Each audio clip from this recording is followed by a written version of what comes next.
for me, at that time, the military was the only way I could survive in this country. All Okay. right. So no matter how difficult it was, I was ready to go in there Okay. and survive. The biggest challenge for me was I joined the Navy my first time. Okay. And when I joined the Navy, I didn't know how to swim. My brother, before I came to the US, I had never been in the pool before. Even though I started my master's in 2013, I did not graduate until 2017, December of 2017. Wow.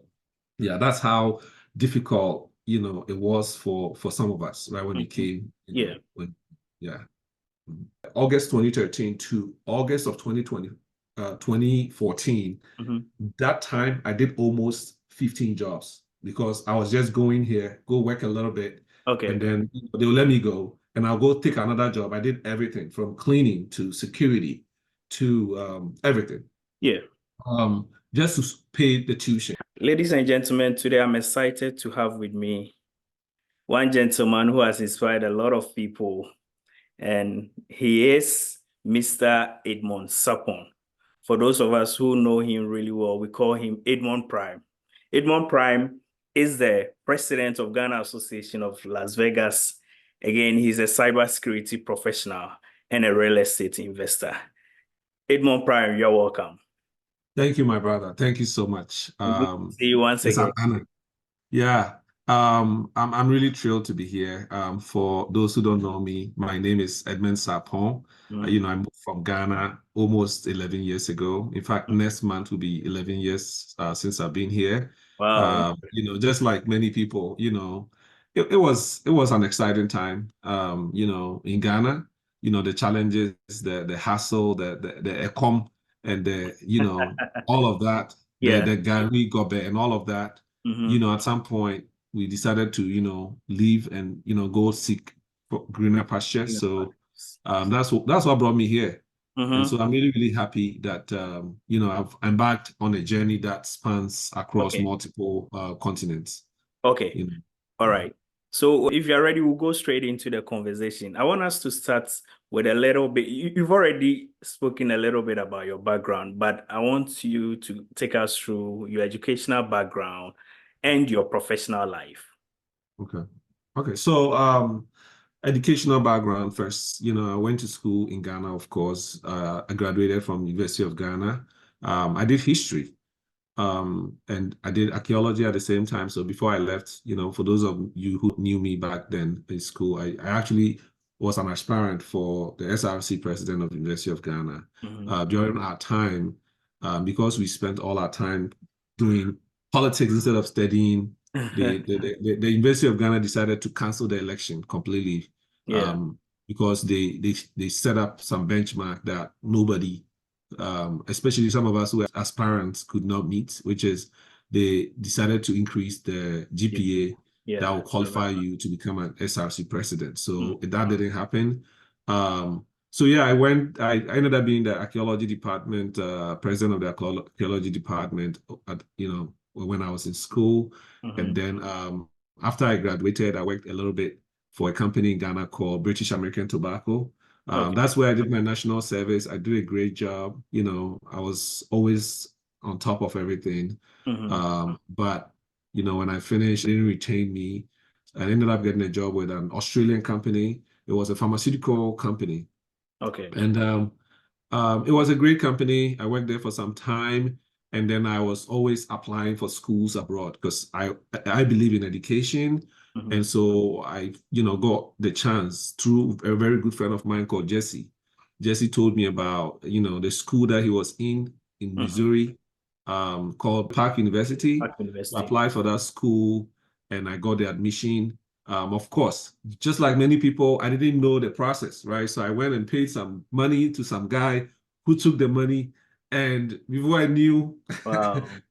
And it was tough, bro. It was tough. Imagine that time, $500. It was a lot of money. How much was I paid? I was paid like 500 cedis, actually about 700 cedis a month. So imagine being able to save that kind of money and somebody just squanders the money and he didn't fulfill his part of the deal. Contract, okay. So, but I was able to still come and I had a chance to, come do my master's degree. it was tough coming.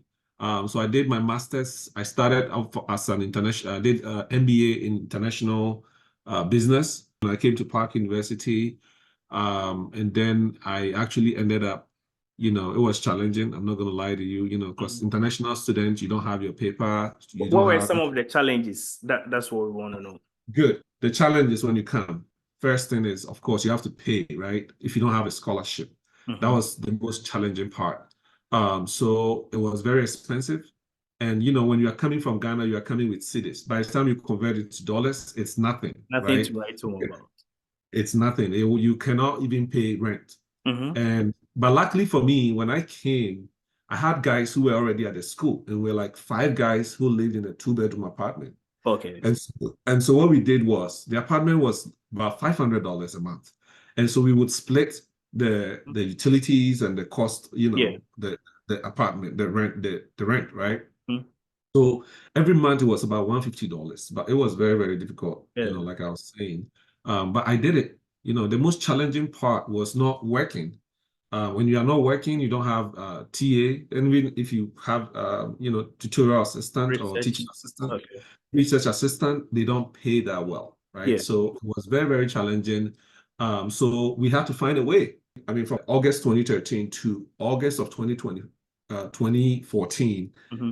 that time I did almost 15 jobs because I was just going here, go work a little bit, and Okay. then they'll let me go and I'll go take another job. I did everything from cleaning to security to everything, Yeah. just to pay the tuition. And Mm-hmm. also, when you're an international student, you also have to pay what we call healthcare, right? It's Yeah. part of Health it. You have insurance. to pay for it. You don't have an option, right? So I did that, and then luckily for me, I got my papers later on, and I was able to join the U.S. military, which Okay. was probably one of the best decisions I made in the USA. Okay. So at what point did you join the military? Was it just after school? Oh no. So the funny part is because of this financial challenges that I was telling you about, right? Mm-hmm. Um, I couldn't afford to go to school, right? Because I was paying every semester almost $4,000 and I couldn't afford it, right? Okay. And I was fighting for survival. So what I was doing in order to keep my status, because what happens is that if you are not enrolled in a class, Yes. you fall out of status and you are Out of an service. F1 student, Mm-hmm. the government come after you, Yeah. right? And so you don't want to do that. So what I did was I would take the minimum amount of Class. classes for the semester Mm-hmm. so that because I think it was 33 credit hours or something like that. So Okay. imagine just taking just 3 credit hours the whole semester. So it Wow. took me, even though I started my master's in 2013, I did not graduate until 2017, December of 2017. Wow. Yeah, that's how difficult, it was for some of us, right? When we Mhm. came, Yeah. yeah. Mhm. Okay. Interesting. Yeah. So you told us a little bit about some kind of hardship, no, you not getting the right job that you want. But what triggered the move? Was it just because of the unemployment, or all along in your life you intended to come to America and live a better life? What was the motivation factor? So really, it was a combination of, various factors. Of course, the first is always I was here to pursue opportunities, right? You know that when you are a young person and you are trying to make it in Ghana, if you don't have the right connections, if you don't know people, you will not get to the top. It takes a long time to get there, right? Especially if you don't have if you are from the kind of home that some of us came from, Mm-hmm. you know, I am the I am the rock, right? So you have to Make it. go and look for that opportunity so you can then help other people, right? Others. Bring other people up. So Yeah. that is one of the main reasons why, I decided to travel, Mhm. go out there. And in fact, when I went for my visa interview, Yeah. I told the visa guy, the consular, was, oh man, I'm from a small town called Wono. Wono is closer to Bonre. Bonre is a small, I mean, it's a Ghana's Kente town, right? Everybody Hmm. knows where we're at. Yeah. And what I've realized is that now the Chinese people, they are destroying our Kente with fake Chinese imported Kente. And because it's fake Chinese imported Kente, we Hmm. need people who go to the US, go study. When I come back, I want to come and change my community and make sure that the whole community, everybody knows. We need know how to promote our culture and our identity and our Hmm. heritage so that these Chinese people will stop trying to destroy our one of our Ghana's known. After I spoke, the guy was looking at me. Mm. Can you believe that my visa interview, the guy looked at me and was like, dude, Hmm. I want to give you the visa. But Okay. here's the thing. You came too early. Because usually when you're traveling for internet for on any F1 visa, Yeah. you cannot go for the visa before 30. 3 months before your Yeah. intended travel date or your intended school opening date. Yeah. I didn't know. I went there a week before 3 months. Wow. So can you believe that while they were rejecting everybody, he told me that he's going to give me the visa. But what he's going to do is he's going to ask me to go and come back next week. Okay. And when I come back next week, he will take my passport and he will issue the visa. The visa. So I was going the next week when I was going back, my brother, I wore the same shirt. I made sure I looked the same way I looked. My haircut and everything looked exactly that because I was like, my brother, I don't want to miss this opportunity. I want Yes. this guy to recognize me. And I asked him, okay, sir, so if I come next week and you are not here, Hmm. how would they take care of me? He's like, don't Yeah. worry, I'll put you in the system. Just come with your passport and they will let you in. Bro, Okay. I got there and the guy took my passport. And then the day I got my passport with a US visa With the stamp on it, visa. bro, it was different.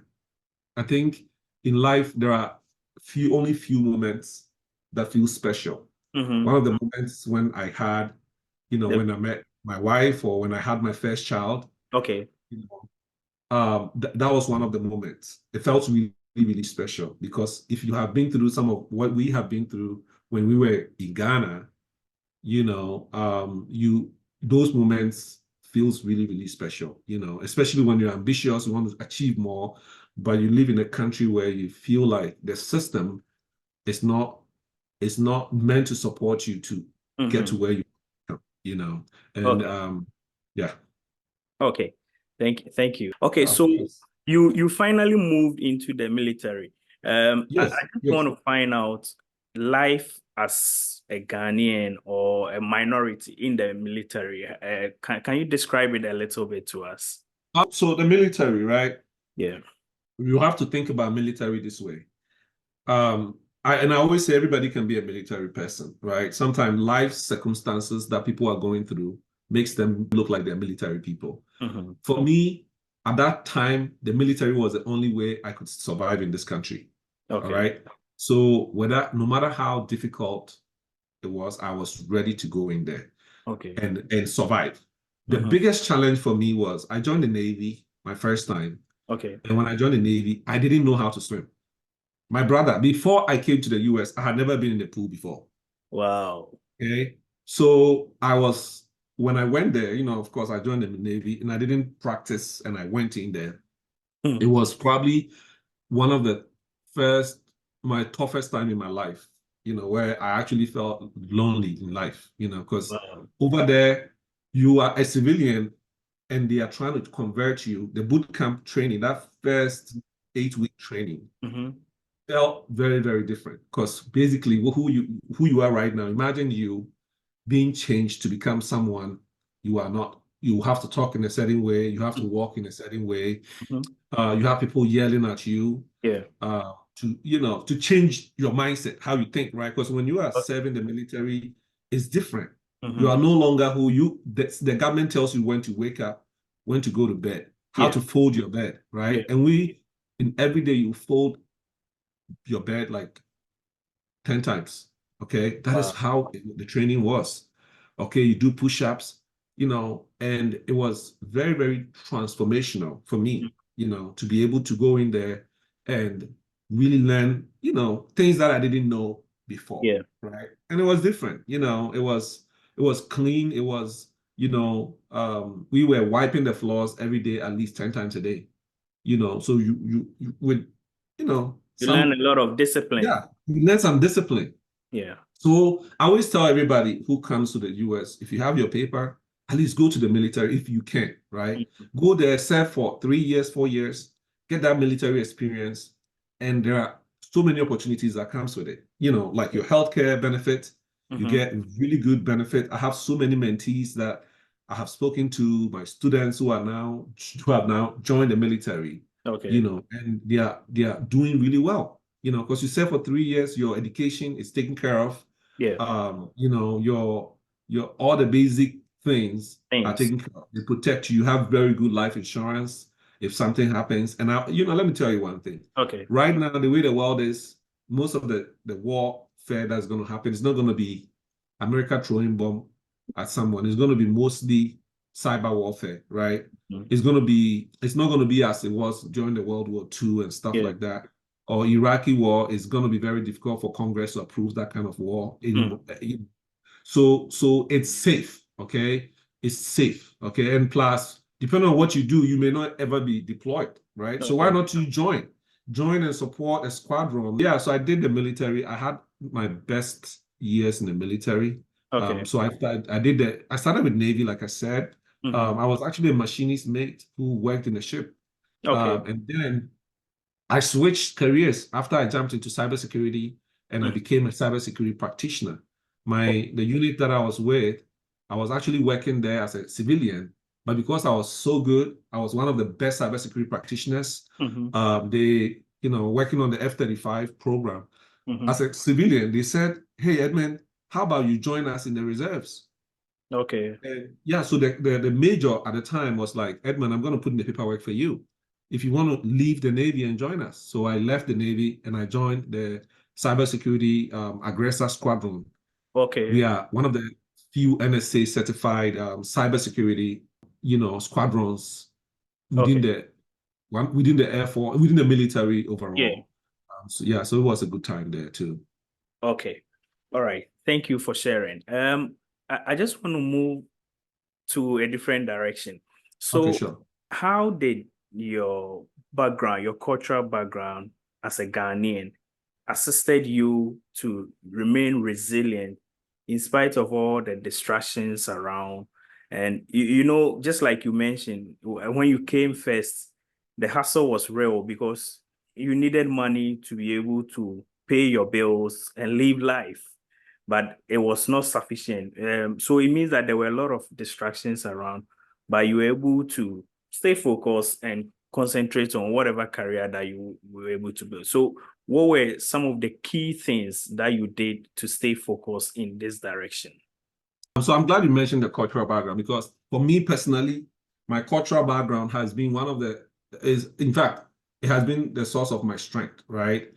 Because what my cultural background has given me is that resilient mindset, that mindset of that diverse perspective about the way we think about everything, Mhm. the way I relate with people, right? The way I conduct business with anyone, Mhm. the way if I'm interviewing for jobs or if I'm interviewing people, the Yeah. perspective that I bring is different. Mhm. I try as much as possible to make sure that you know that I'm African. Of course, everywhere I go, Yeah. everywhere I speak, it doesn't matter. I'll never change who I am as, an African. I go Mhm. to rooms where I'm the only person of color in the room, and plus I'm the person of color with an accent. So when I was working for Intel and all those corporations, Yeah. I try to make sure that you know who I am. Whether I'm leading meetings with 300 people on the call, I want you to know that this is the African guy Yeah. pushing the limit, right? That is who I am. Okay. Okay. And that has really helped me. It has really opened doors of opportunities for me. All Okay. right. And for Okay. me, what I always say is that when you are someone who is cultural, like me, right, who was born somewhere, you have Mhm. to make sure that whatever opportunity you get, you have to take it a step, do well. Okay. If it's one page, try and increase it by 2 pages. Make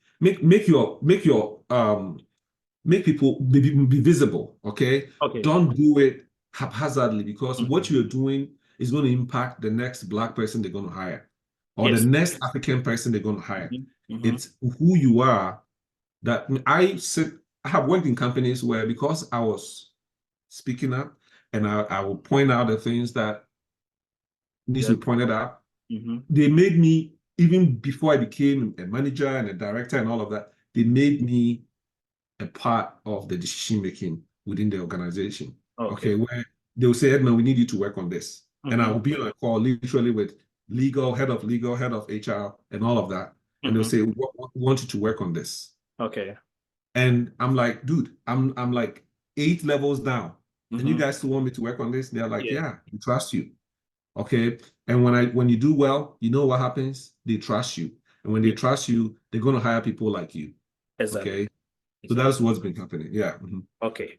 All right. So, we live in an era that a lot of Africans are migrating to seek for greener pastures, or simply say, they usually say to Jakwa. Yeah. So, what is the influence that young African professionals can have back home, especially in an era where a lot of people are migrating?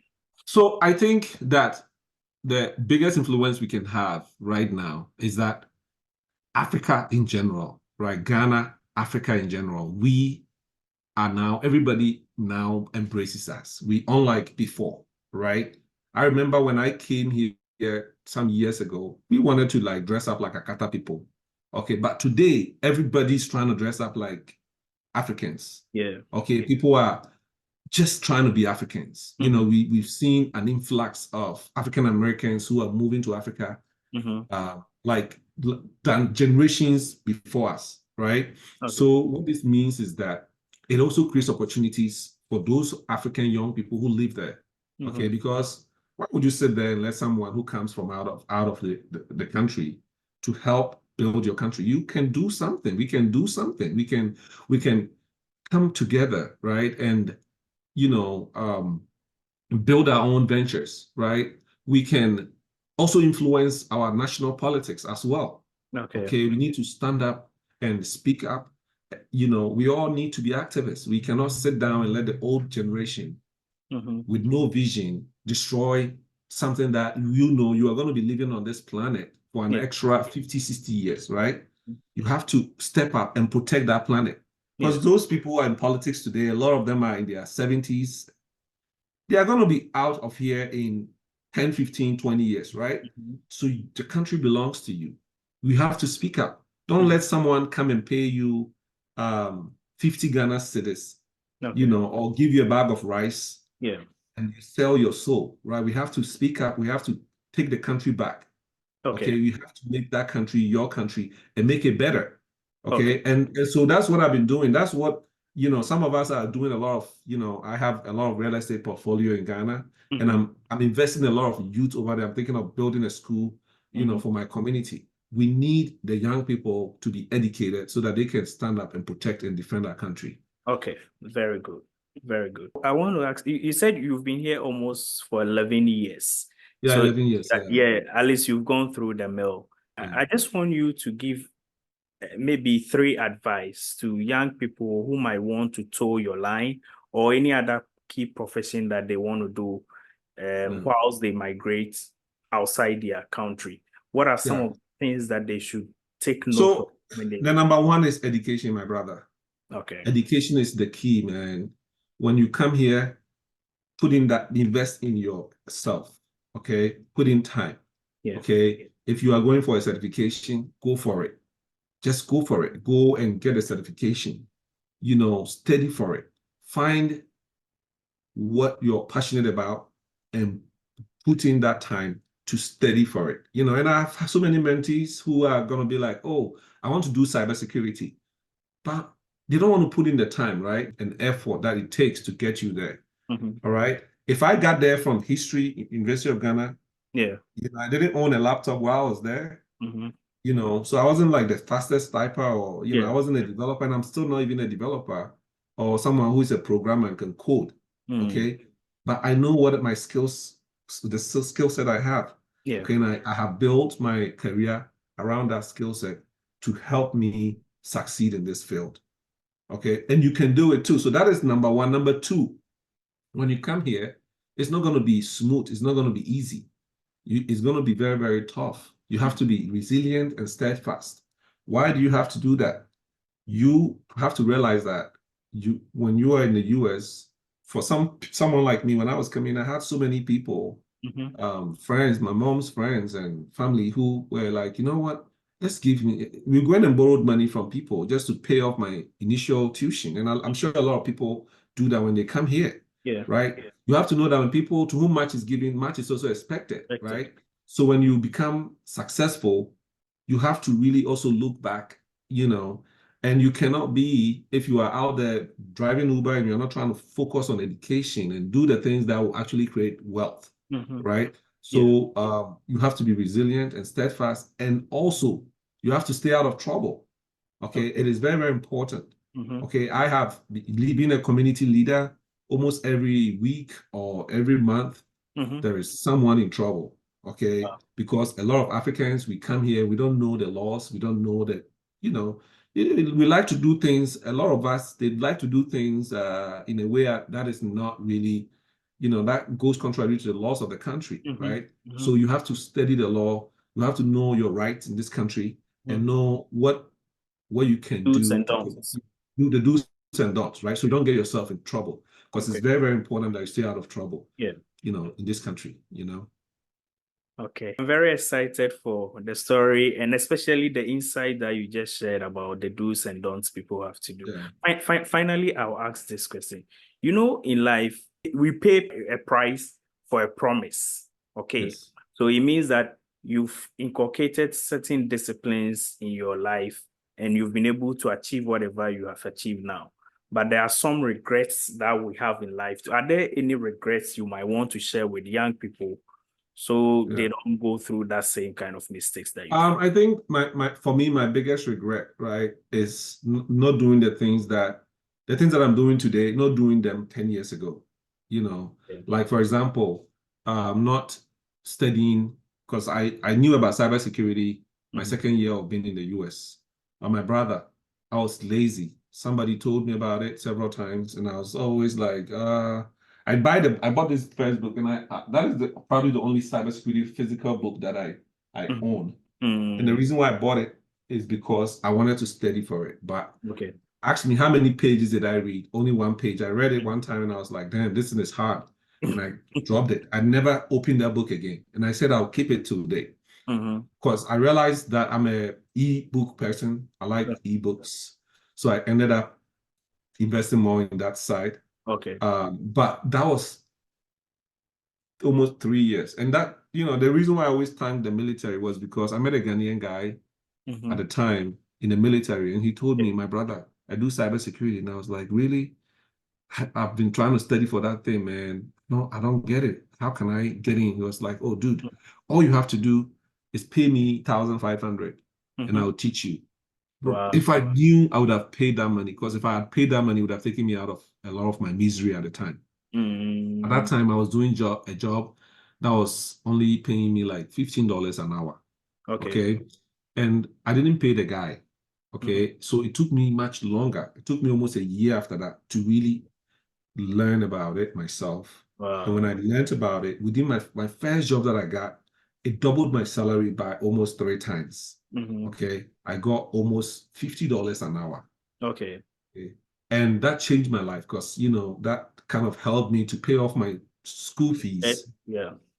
And finish my master's program. And that also helped me to be able to, build the family and the legacy that I have built. I bought a first house at a time. And then, since then, I've been accumulating real estate property anytime I can, afford to buy something. That's good. Yeah. I think you have very insightful story, and then I'm glad that you've shared with our audience. Thank you. Thank you so much. Yes, I want to take this opportunity and ask, perhaps if there's something that you wanted to touch on that I didn't ask, you can. No. I think what you guys are doing is incredible. Keep up the good job that you're doing. I love it. We need to inspire people. Yeah. When you come to this country fresh, it's going to be challenging. It's going to be tough. but you have to be strong. You have to keep going. Yeah. And you have to find a mentor. Everybody needs one. Okay, you Mm-hmm. need someone who's going to tell you, because some of us, we've made mistakes. Okay, I've made so many mistakes in this country that has cost me a lot of money and cost me a lot of time. Yeah. Okay, and so you have to talk to the people who have been here longer, Mm-hmm. who you trying to be, you want to be like, right? So they can guide you so you don't make that same mistakes. Exactly. It will save you more time, and it will. I have people that told me certain things I shouldn't do, and I ended up doing them, and I lost everything, and Mm-hmm. I had to build everything from ground up, right? And Okay. I will encourage people who come in to be very, very to pick someone who Mm-hmm. you respect and let the person mentor you. Okay, Okay. it doesn't mean the person is going to be Jesus or Mm-hmm. Muhammad, right? The person Yeah. is still going to be flawed. They will have their own, but they can at least tell you the things that they did that was bad, so that Mm-hmm. you can stay away from that same type of trouble. Edmond Prime, I'm very grateful for your time. Thank you, my brother. Thank you. Thanks so much for sticking with us in yet another episode. Until I come your way in the next one, stay positive, keep your dream alive, and you surely reach your destination. Thank you.